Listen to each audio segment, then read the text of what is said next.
Succession planning is a way of ensuring that your business will continue after your retirement. Tace is joined by Paul Damant, a group certified financial planner from Cornerstone Financial Services Group, to discuss the steps. Hi, Paul. Thank you for joining us this morning. Thank you, Tace, and thank you for the opportunity, and good morning to your listeners and your viewers. Thank you very much. Paul, this thing about succession business planning, what is it all about and why is it so important? Well, Tace, through 30 years of experience and doing more estate plans than I can remember, the commonality with a lot of business owners in doing estate planning, managing taxes, etc., is there's not enough thought that goes into understanding the value in their business, yes, and if that value is transferable to the next generation, okay, to ensure that the integrity of the business continues post their retirement, post a traumatic event like a death or disability. I think a lot of business owners have tremendous fiduciary responsibility in their role. They have many staff with families. They have got many customers, many suppliers, and they have their own families. And so to ensure the continuation of that business through a traumatic event or through post-retirement, we found there's a tremendous need in the market for those plans to be built professionally and then be implementable and executable.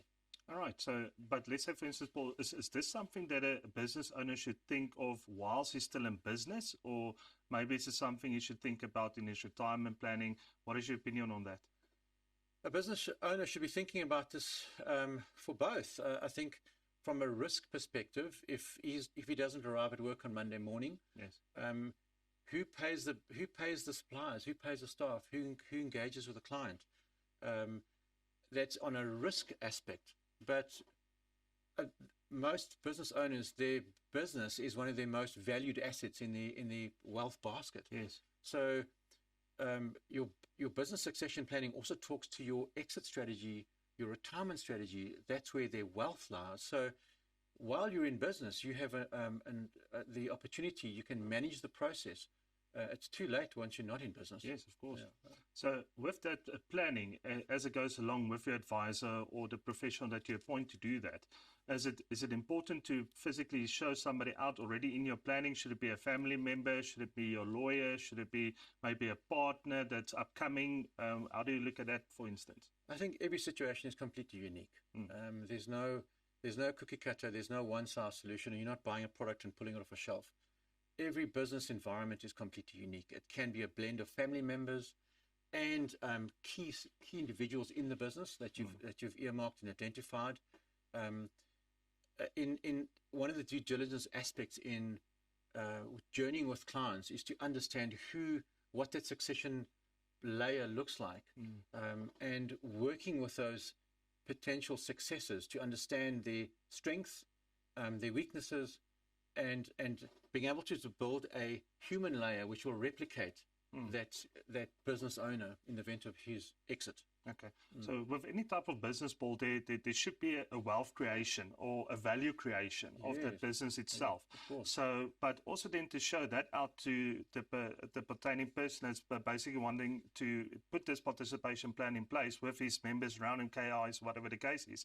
But how do you make sure that you don't leave a mess behind for that person? Well, I suppose the thinking would be, if you yourself were taking over that business or buying that business, what would you look for? In your due diligence process, you want to look at the value in the business. That's where you're working with your accountant. And Cornerstone Tax and Accounting, one of our 8 subsidiaries, would take care of that. We do a full due diligence and valuation methodology behind the business, because there are so many different valuation methodologies. And the importance of bringing your next successor or layer of successors into your thinking early on to understand the value of the business and where the risks lie, so you can start developing your strategy, and as the business grows, not only in value, but you can also grow your next leadership layer in ability as well. Okay. So there's very much a human element and a capital element. Yes, of course. Let's stick to the capital element of it. So taxability, there is going to be tax pitfalls that can be in these plans as well. How do you physically show them out and also plan for them? Well, like one of our very dear business partners, Andrew, has mentioned before to us, businesses become pregnant with taxes. And the reality is that with that, what I mean by that is, as businesses grow in value, As they become successful, so their tax liabilities increase. Most businesses start off with a share capital value of 100 Rand. Yes. And 15, 20 years later, the business was worth 50 million Rand. That's a massive capital gains liability. Yes. There's share tax liabilities, there's estate duty consequences. There are so many taxes, and this entity becomes pregnant with these tax liabilities. And part of our business succession strategy is very much addressing the tax mitigations and how we can transfer that wealth so that we don't erode too much of the value through legacy transfer or through retirement, in the transfer of the ownership to the next generation. Great. So the human element then of it. So is it important to physically, maybe if you haven't appointed somebody to be your successor, maybe start training the staff within to take over partially maybe that succession planning? Yeah, absolutely. So one of the due diligence aspect is very much in the human capital environment.